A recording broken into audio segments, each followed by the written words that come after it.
It's the big, bold budget of 2026. It's a special edition of India Sense where we decode for you the big reform express and how it's going to kickstart and become a catalyst for India's ascent. I'm Gauri Dwivedi. I'm going to start with a soundbite of Nirmala Sitharaman and get to the big highlights of the budget.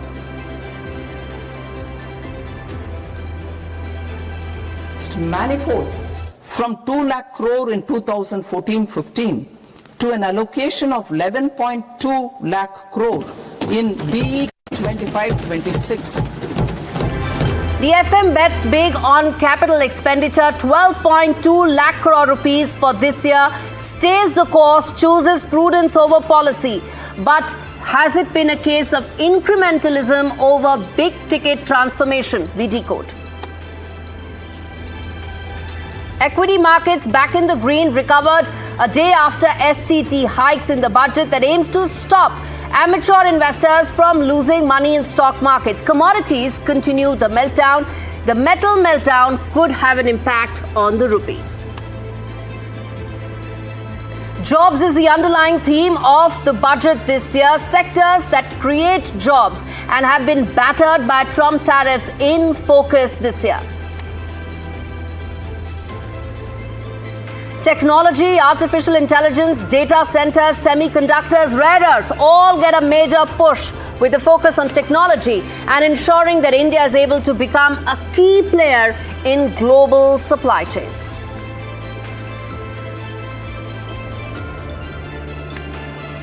The big focus for the budget this year has been about the Reform Express, and we at India Sense have been unabashed about our focus on getting India to that $10 trillion trajectory, viewers. And I'm going to break down the 5 key takeaways that get India just there. First and foremost, the important part about ensuring that the budget has mega expenses in terms of infrastructure push. And that infrastructure is across the board, not just roads. There's waterways, there is city infrastructure, all with an intent to ensure that it creates the multiplier effect for the economy. The second key takeaway was about technology and artificial intelligence. India sits at the cusp of being the only country that can democratize access to technology and at the same time create public infrastructure for technology. We've done that for our digital public infrastructure for payments. Can we replicate that? Can this budget take us there? The data center tax holidays till 2047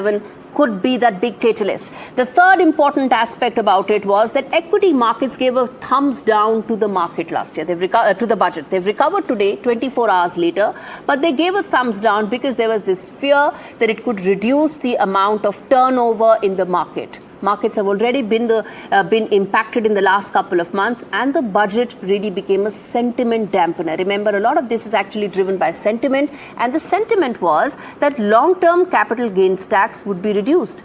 That didn't happen, further dampening the overall equity market sentiment. I'm going to come to that in a bit because investors have actually pulled out money out of India in large numbers, and that impacts us. But the big takeaway also was about the finance minister's very, very responsible aspect of choosing fiscal prudence over populism. Simply put, no excess money being given away, even though it is a year where there are 5 state elections. Important, BJP is looking to make deep inroads into all of them. But despite that, no freebies, no populist measures, even though many are asking that the government's path towards fiscal prudence has actually been very slow, but you can say slow or you can say steady. That's the important part. Next up, and most importantly, regulatory relief for taxpayers. You and I pay taxes diligently, but we don't like it when taxman comes up with some order and in fact comes up with order and questions, but also ensuring criminal proceedings. And that has been taken away. That's the message to India's taxpayers. The amount of taxpayers have actually grown up as a percentage of GDP from 3.1 to upwards of 3.5%. Why? Because people like you are my viewers and myself pay taxes. And when the taxman decides not to have criminal proceedings, that sends out a very big message. Let me now play out exactly what Nirmala Sitharaman said, the finance minister. We come back and talk more. Reform Express. Our government has undertaken comprehensive reforms towards creating employment, boosting productivity and accelerating growth. After the Prime Minister's announcement on Independence Day in 2025, over 350 reforms have been rolled out. This includes GST simplification, notification of labor codes, and rationalization of mandatory quality control orders. High-level committees have been formed, and in parallel, the central government is working with the state governments on deregulation and reducing compliance requirements. The Reform Express is well on its way and will maintain its momentum to help us fulfill our kartavya. Two other important points, viewers. The biggest, advantages or bump up has been for three very important areas: textiles, electronic manufacturing, and pharma, with biopharma being that big push this year. The downside has actually been felt most for sectors like, equity markets being one, clean energy being the second, where there was an expectation that the government would provide tax relief to those companies that are actually pushing ahead the clean energy roadmap. And lastly, the banking sector. The banking sector has been impacted on two major fronts. First and foremost, the government actually wants to borrow a lot of money. That makes banking sector and banks jittery. And the second, that there is a massive consolidation that is in the pipeline but hasn't been told in that many words. That has been the reason why banks have been a bit spooky about it. But that's, I think, some of the big takeaways of what happened in Budget 2026 in terms of the big takeaways. Moving ahead now, India's Budget 2026 is setting its sights on the future, and the focus is surely on technology, healthcare, and critical minerals. From Biopharma Shakti, a 5-year, 10,000 crore initiative to make India a global hub. Budget 2026 is a roadmap for future-ready, resilient India, and this report tells you more. Supporting IT sector as India's growth engine. Biopharma manufacturing hub. Reform over. India's Budget 2026 is setting the stage for a future-ready economy with a major focus on technology, healthcare, and critical minerals. An economy that can compete, innovate, and thrive even in uncertain times. At the very heart of this vision is Biopharma Shakti, a 10,000 crore 5-year plan to make India a global biopharmaceutical hub. Biologics, critical medicines for cancer, diabetes, and chronic diseases will now be produced domestically. The program includes 3 new National Institutes of Pharmaceutical Education, upgrades to 7 existing institutes, and a network of 1,000 accredited clinical trial sites. More than healthcare, it's a crucial move to strengthen domestic capabilities and reduce reliance on imports. The budget also targets emerging technologies and strategic industries.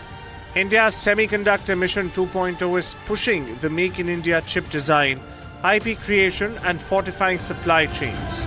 Dedicated rare earth mineral corridors in Odisha, Kerala, Andhra Pradesh, and Tamil Nadu will promote domestic mining, processing, research, and manufacturing of critical minerals. AI takes center stage in Budget 2026. With rupees 1,000 crore allocated for the much-celebrated India AI mission. The budget ramps up cloud infrastructure backed by long-term tax holidays for foreign data centers. With AI poised to transform across sectors from agriculture to assistive devices, India positions itself as a global hub for AI innovation.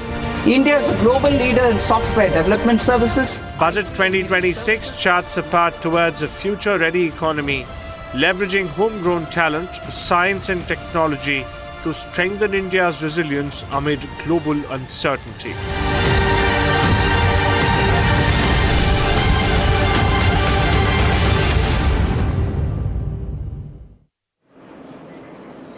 I'm going to get Roonki Majumdar, who's an economist at Deloitte India, in just a bit, viewers. But before that, let me tell you exactly one more thing, one very important aspect in the budget fine print that needs to be told in detail, and that is the fact that as far as a strategic overseas project is concerned, there has been a change there in terms of outlook. India has quietly pulled the plug on its most strategic overseas project, and the budget this year makes zero allocation for Iran's Chabahar port. It's important because this is the first time in nearly a decade there's been no mention and no money allocated. Chabahar was India's gateway to Central Asia and Afghanistan, a way around Pakistan, and a key link in the international north-south transport corridor. But geopolitics has changed the math, with the United States reviving maximum pressure on Iran.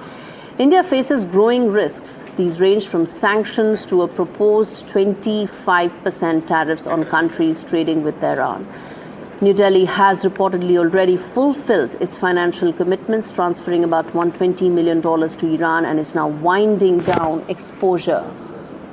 This comes after, despite a 10-year operating agreement signed just 2 years ago for the Shahid Bahishti terminal. The United States sanctions waiver for India expires in April 2026, and Washington has made its warning clear. For New Delhi, this is a strategic pause, one where diplomacy, trade and pressure collide.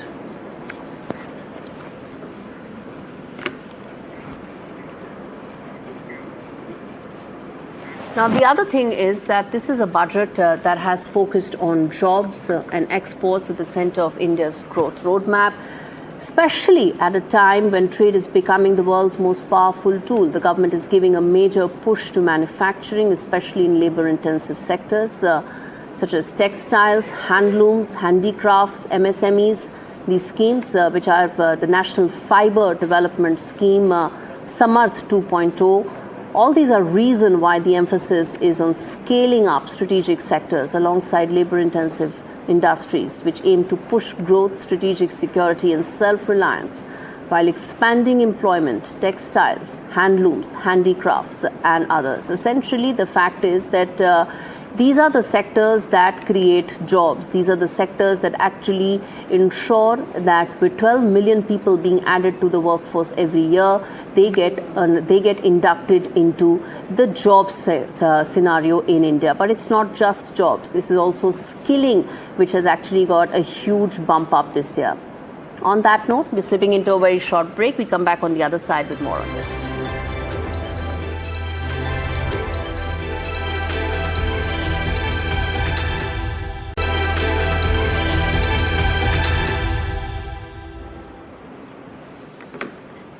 All right, Dr. Rumki Majumdar joins me on the broadcast. She's an economist at Deloitte India. She's with me here in the studio. Good to have you, Rumki, with us. We've had 24 hours to be able to dissect the budget, and some of the fine print is now more visible than what it was. The one thing that I take away, this is a show where we are unabashedly focused on our $10 trillion, $30 trillion roadmap. That's why the show is called India Ascends. Does this become a catalyst, the budget 2026 become a catalyst for India's ascent? Absolutely. If you see the last 5 years, the India has been taking calls to ensure that it deals with the crisis at hand. It was pandemic. Right after that, it was an oil crisis. Right after that, it was a geopolitical crisis. Last year, it was like an all-round impact on demand and exports. So it was like moving from crisis to crisis. I think this year, the government has taken a step back, realized that there is a lot of resilience in the economy, and now it's time for it to take a call on what are the necessary steps that needs to be taken so that the long-term growth at 7% can be sustained. So the charge that has been leveled is that there is incremental stability, there is incremental progress, there is fiscal prudence, but where's that game-changing transformational reform? No, if you look at all the measures that has been taken, and if you look at the kind of measures, these are all supply-side measures, by the way. Be it ease of doing business, because they have kind of brought in customs reforms. They have ensured that many of those custom duties on essential goods that supports the growth of strategic manufacturing sector. Those costs are cut down. Many of the systemic issues, some of the procedural issues have been eased out.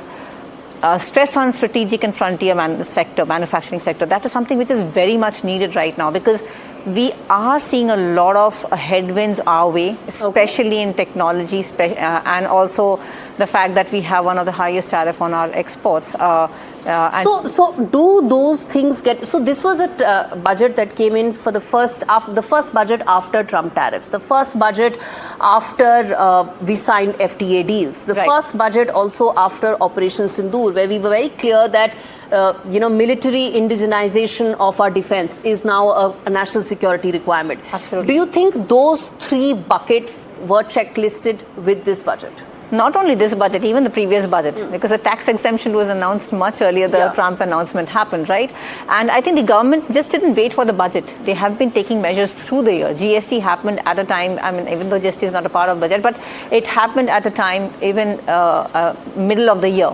So they are bringing in reforms when required, not wait till the budget. This budget is where they realize we have a domestic resilience. Now is the time to move to a supply. So one thing that the budget, a lot of it actually happened last year. You had the income tax cuts, you had the GST cuts, all of which ensured that people spend more money. And when people spend more money, that actually leads to a larger economic cycle getting, increased further. And India is a consumption-led story. Right. And now let me ask you this one question that many have been asking, that in terms of our fiscal prudence, it is again, many said that we could have probably done more. And, there are some critics who say at this rate, it's going to take us decades to actually meet our goals that we should have met a decade ago. The 3.4%, the 3.5% as far as the FRBM is concerned. We are still at 4.3%. That's the target. Correct. And that's the aspiration. Right. See, if you notice, we were around 9.2% of GDP 5 years back. No, we were in the COVID year. It was a COVID year. That was an exceptional year. Agreed. Yeah. And from there, the minister announced and promised she will bring it below 4.5, and she did it, 4.4. Now she's making it gradual because there are challenges on the revenue side. We have gone for tax exemptions. We have gone for GST. So it's going to impact, especially this year. Revenue growth and GST is likely to be negative this year. So in that case, it's all about buoyancy, how quickly the economy activity can grow. And remember, private sector still hasn't picked up. It still remains modest. So till then, the government has to step up. And if you look at, there was one very interesting question. So why hasn't the private sector picked up? You speak to the industry. I was speaking to some CEOs yesterday. They gave a lot of numbers. They said that 90% of whatever capex is happening now is now being led by the private sector. 14 large projects, all of it is being led by private sector, so on and so forth. So when you hear that side of the story, they said, up to private sector is doing heavy lifting. When you see the other side, it says, no, it's the government that has to do the heavy lifting. And that changes the overall finances and the financial math of the country. Correct. What is it that is really the big pain point that hasn't been addressed by the for the corporates? For the corporates, I think the cost of doing business, the ease of doing business through the procedural easings, something for the services and the GCCs.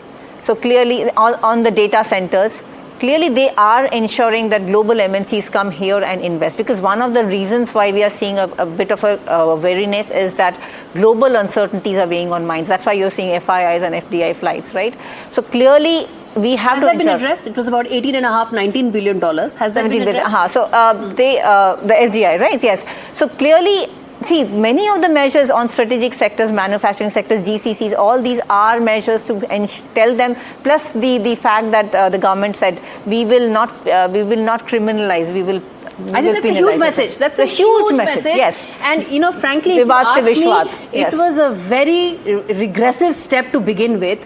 The way the criminalization actually started, that happened about 5 years back. This was in the first term of this government itself when it started. Reversing that is a very positive move, because in the first term it shouldn't have actually happened. That was a very unfair move on honest taxpayers. But in your assessment, that one thing that you think, that one measure, that one announcement that you think really stands out in the budget? And then I'll tell you mine. Okay. Yeah. So, see, coming from a consulting background, so I think the safe harbor measure was good. It kind of gives a lot of clarity on what taxes to be paid, which bracket you fall in, whether you whether you get into the APA agreement or not. So that gives a lot of clarity. And second will be the data centers. Clearly, there is a lot of opportunity. We are depending on foreign infrastructure to get our demands met. That's not fair. We really need to build our own infrastructure, and that's where I think the measures that have been taken is fantastic. I think for me personally, this time around, there's been a lot of focus on jobs. For a country which adds 12 million people every year to the Absolutely. workforce, jobs plus skilling. And if the government gives an update about the apprenticeship scheme that it launched last year, that Right. actually would also give us a sense of whether we are on the right direction or not. One final word before we wrap this, Rumke, in your assessment, that one particular aspect that you would have ideally wanted this budget to address, but probably didn't get so this year? I don't think so. We have, because we had more or less 4 demands. One on MSMEs, which been addressed. On tier 2, tier 3 cities being addressed. I think R&D is something which I think more could have been done. Because see, at the end of the day, now it's all the game of moving up the value chain, be it manufacturing or services. So clearly, the only way we can do is spend on R&D, and India has one of the least in R&D spending as a percentage of GDP. So I think that's where education as a percentage has remained stagnant. That's very disappointing. Stagnant, yes. Especially for a country that actually produces a lot of STEM graduates and could do so even more. But then they took a measure for encouraging women in STEM. They said it requires long hours, so let's have a hostel for women. Yeah. So there's small bits, measures being taken. But we have to understand one fact. India has resource constraints. If it has only so much of resources, it only can allocate for certain priorities. This time the priority is on long term, and maybe they have looked at health, they have looked at skilling, you have said jobs, they have looked at strategic sectors. I think that's something which is so personally for me, the one thing that I would have liked probably more in this budget would have been some focus back on that urea subsidy, and rejigging that, and because it's not just about a subsidy, it's an impact on the ground as well, the soil, the fertility, all of it is getting impacted. Right. That rejig, if the policy makers had focused on, would have been a big message. But anyhow, all in all, thanks so much, Dr. Rumki Majumdar, for taking out the time speaking. Thank you so much for having me here. Great. Pleasure talking to you. All right, on that note, we wrap things up on this edition of India Sense. Thanks so much for watching.